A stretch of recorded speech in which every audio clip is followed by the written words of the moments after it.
Okay, welcome back. I think I misled you. I told you there were 6 graphs when there are actually 9 that you had to complete. And I also noticed as I watched the first video, I was not detailed as I would have liked to have been. So I also want to go ahead and re-explain something in this video as well. All right, so if we look at this first problem, we see the domain. If we were to draw a line for this, the domain continues on and on to the left, and it continues on and on to the right. So we would say that the domain goes from negative infinity to infinity. That's our domain. And what that indicates is, and what I didn't make clear in the last video, does that mean that every number between negative infinity and infinity is included. So that's why we have to use the interval notation to notate that. So every number between negative infinity and infinity is included in the domain. Now let's look at the range. There's only one y value represented, and that y value is 3. So we notate that with 3 in bracket because 3 is included, but it's the only number in the range. Is this a function? Yes, it is a function because it passes the vertical line test.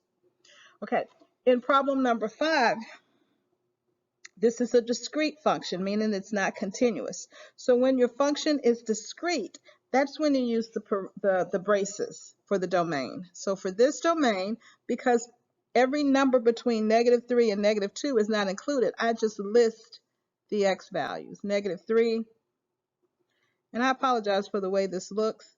My writing is really not this bad. It's just that when I touch the screen, you see it does crazy things. So 1, 2, and 5.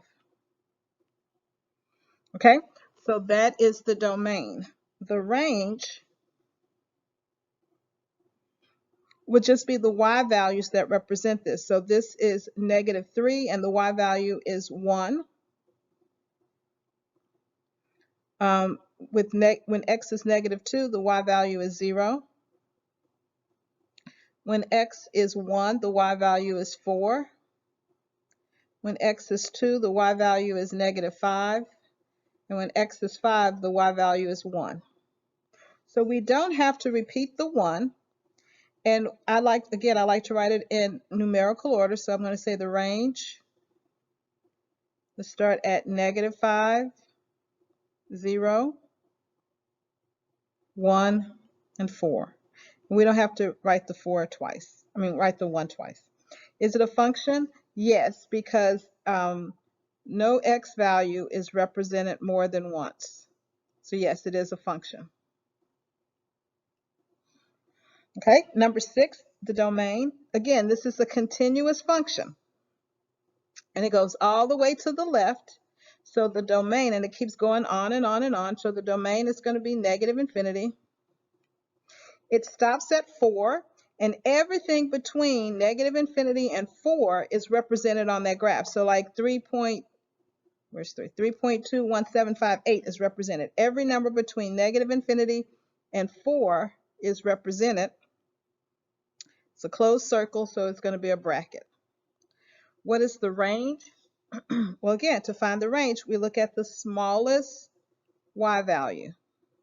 And the smallest y value is 0, and it is included because it's a closed circle. And then it goes on and on. It's going to go on and on forever to infinity. So this just keeps going further and further up. So that goes towards infinity. And that's going to be a parenthesis. I didn't like the way that looked. There we go. Is that better? Okay. So let's do the domain. Every number between -2 and 2 is represented. So we're going to do brackets, -2, comma 2, bracket. For our range, every number between 1 and 5 is represented. Bracket, bracket, and no, it is not a function. For our domain, remember the arrows indicate it's going on and on forever. So our domain is going to go from negative infinity to infinity. Our range, notice that the smallest y value is 0. And then our largest y value would go on to infinity. It is a function, yes. That is also a polynomial, and all polynomials are functions. The domain here, our smallest x value is -4, and it's included. Our largest x value is 3. That's an open circle, so it'll be -4 to 3, parenthesis. And this means every number between -4 and 3 is included in that set. Our range, our lowest y value is -5. It's an open circle, it's not included, so it's parenthesis. Our highest is +5. Again, it's not included, so parentheses, parentheses. Does it pass the vertical line test? Nope, it does not. So no, it is not a function. Okay, our domain, again, we have arrows on the end, so our domain is going to be -infinity to infinity.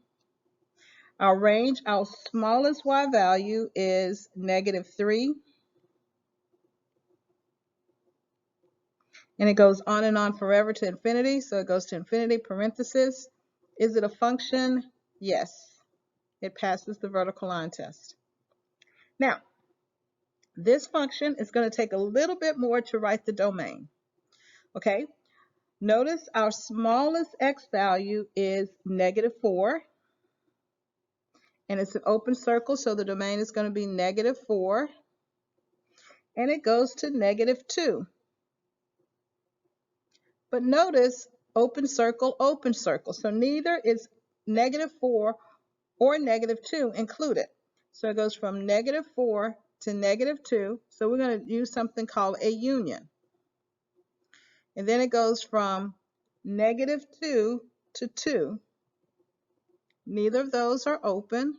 Neither of those are included because they're both open circles. And then it goes from 2 to infinity. Now this is what we call a piecewise function.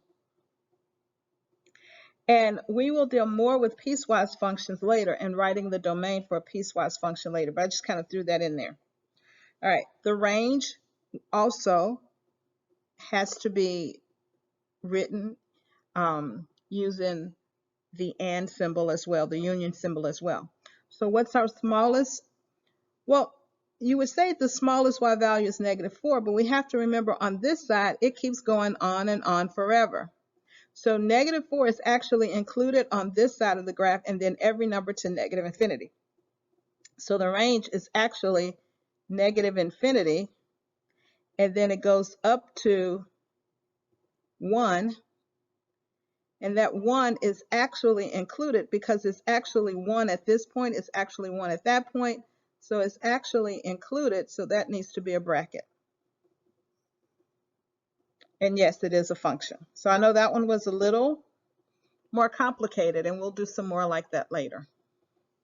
All right, last one, the domain. The domain starts at -3, if I'm correct, and goes to 3. So our domain, I'm just going to write it down here because the domain is -3 to 3 in brackets.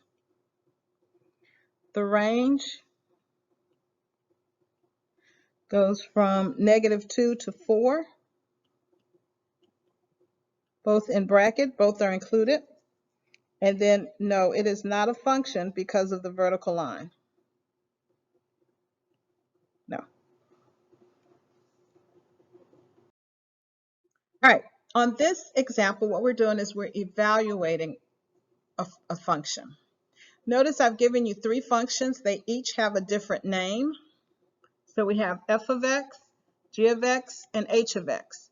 So we evaluate it depending upon which function we're talking about. So for instance, problem number 1, we're evaluating f of 1. So that means every place we see 1, every place we see x, we replace it with 1, and then we do the math. So f of 1 would equal to 3 times 1 minus 4. I'm using this function. So 3 times 1 minus 4 would be 3 minus 4. So f of 1 is negative 1. G of negative 1, we would use the g of x function. Okay? So g of x, every place I see x, I replace it with a 1, negative 1. So I have 2 times negative 1 minus 4. And 2 times negative 1 minus 4 is negative 6. Now, those little lines mean absolute value. So the absolute value of a number is the distance the number is from 0. Absolute value is always positive. So this answer is actually 6. For h of 2, we're going to use this one. So h of 2, I have negative 2. I'm going to put that in parentheses, squared, plus 2 times 2 minus 1. And you can use a calculator to do that. That gives you negative 4 plus 4, which is 0. So the answer here is negative 1. Okay, what I want you to do is I want you to pause the video and finish this table and then come back and I'll show you the answers. Okay, welcome back. I'm going to try to do these in my head. So f of negative 1 is going to give me 1 minus 2 minus 1, which is negative 2. F of negative 2, so I would use the red one. F of negative 2 would be 3 times negative 2, which is negative 6 minus 4, which is negative 10. H of 0 is negative 1. G of 3 is 6 minus 4, which is 2. 2 times 3 is 6. G of negative 2 would be negative 2 times 2, which is negative 4. And then negative 4 minus 4 is negative 8, but we're going to take the absolute value of that, which is simply 8. And then f of 5 would be 3 times 5, 15, minus 4 is 11.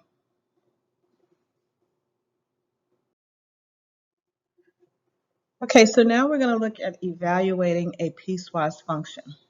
We're going to talk about piecewise functions a little bit later, so this is just an introduction to it. Recall, a piecewise function is just a function broken up in different pieces. It is given algebraically, as you see here. So notice that each function, I've given a different name, and that's how we represent it. So we have f of x, we have h of x, sorry, that's the wrong one, and we have w of x. Look at that again. So choose the highlighter. We have f of x, h of x, and w of x. And to determine how to use the piecewise function, we have to look and see the number we're evaluating, say like in the first one is f of 1. Which domain does f of 1 fall within? So if we look at f of x, is 1 less than negative 2? It is not. Is 1 between negative 2 and 2? It is. So because 1 falls between negative 2 and 2, then that means that we're going to use this part of the function to evaluate 1. So this would be simply 1 minus 2, which is negative 1.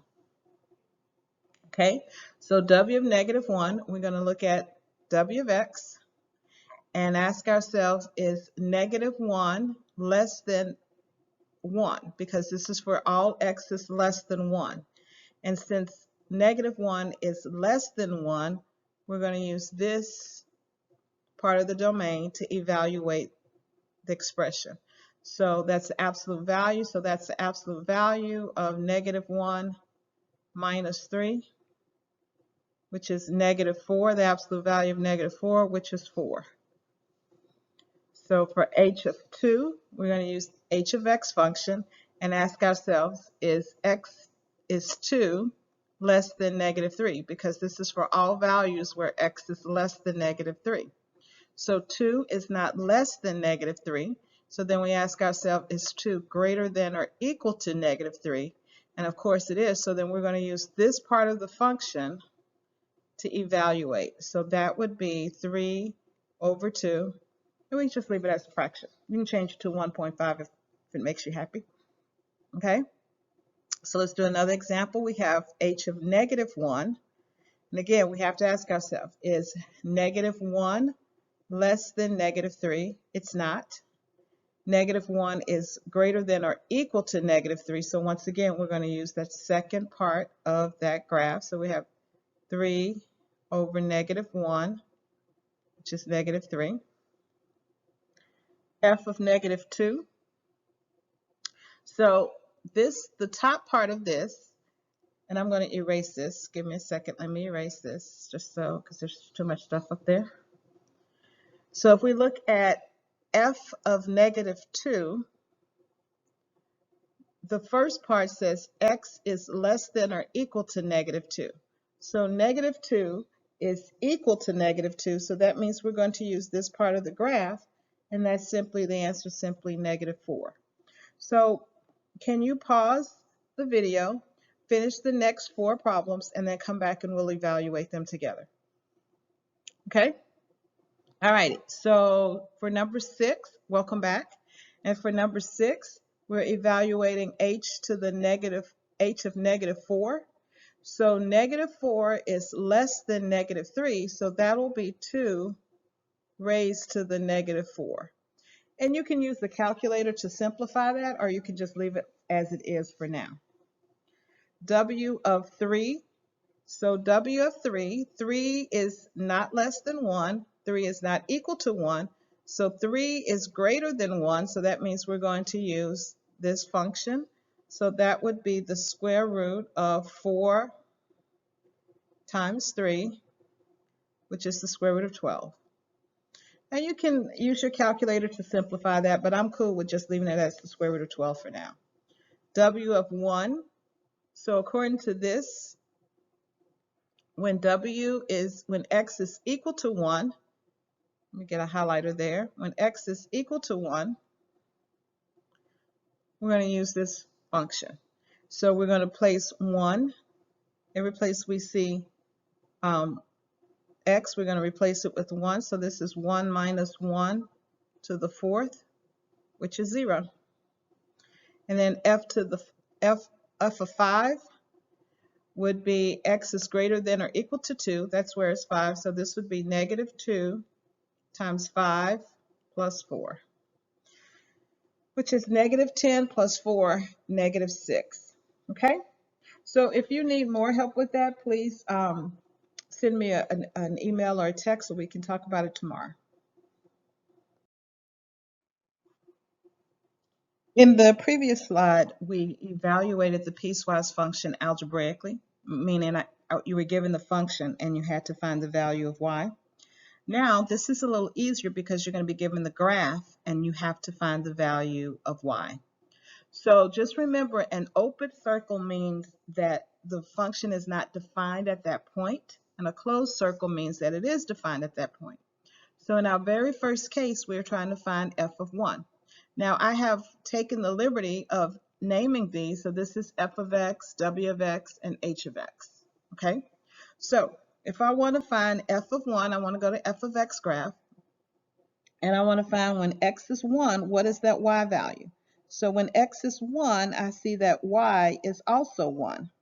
And you may be asking, well, isn't it 3 as well? But there's an open circle on 3, so that means that it is not, that this graph is not defined when x is 1 and y is 3, because there's an open circle. So our only answer is 1. W of negative 1, and this is going to bother me, so I'm just going to get rid of that one. W of negative 1, so we're going to use w of x. At negative 1, we see that if we go to negative 1, we see that the y value is 2.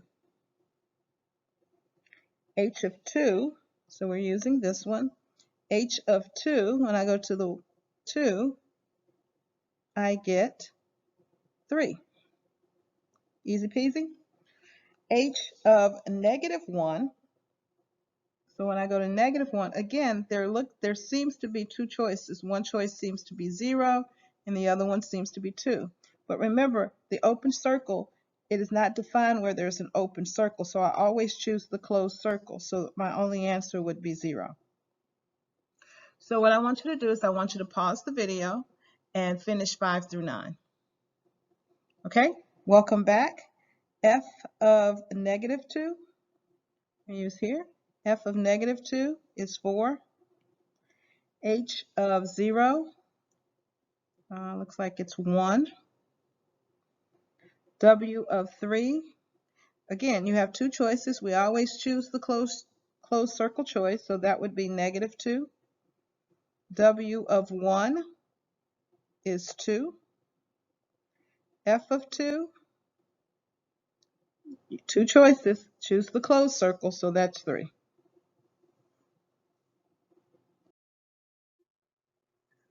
Okay, this one is a little different. This one I'm asking you to find what x value corresponds to this y value. So this is a y value. And I'm asking what x value corresponds to that y value. So I have to find when it is 3. So when is this graph 3? At this point. What's the x value that corresponds to that, which would be 2? And that was f of x. So when is f of x equal to 1? It's equal to 1 twice. It's equal to 1 at negative 1 and then again at 1. So I would list both of those, generally in a braces. When is wx negative 3? So I would go to negative 3, and it's negative 3 at negative 4. Now I want you to pause the video and do the last 3. Welcome back. So when is w of x 2? So it's 2 between negative 1 and 3. So it's 2 between negative 1 and all the values between negative 1 and 3. So we're going to use interval notation.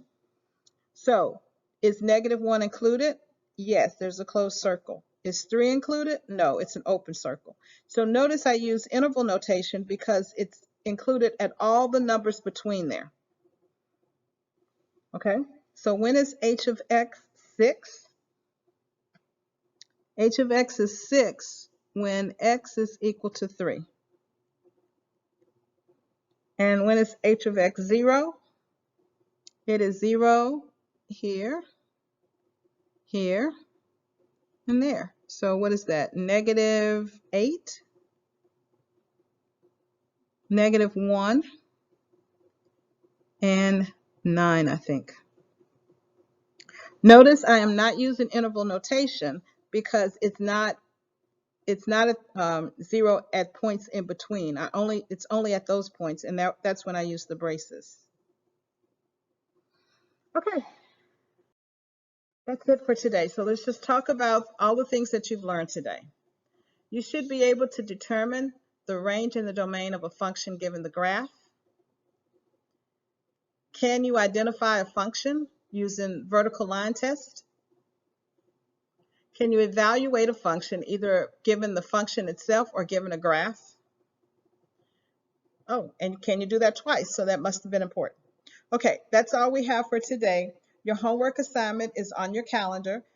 Complete your homework, and you should be in your Google Classroom as well. So complete your homework and have a great day.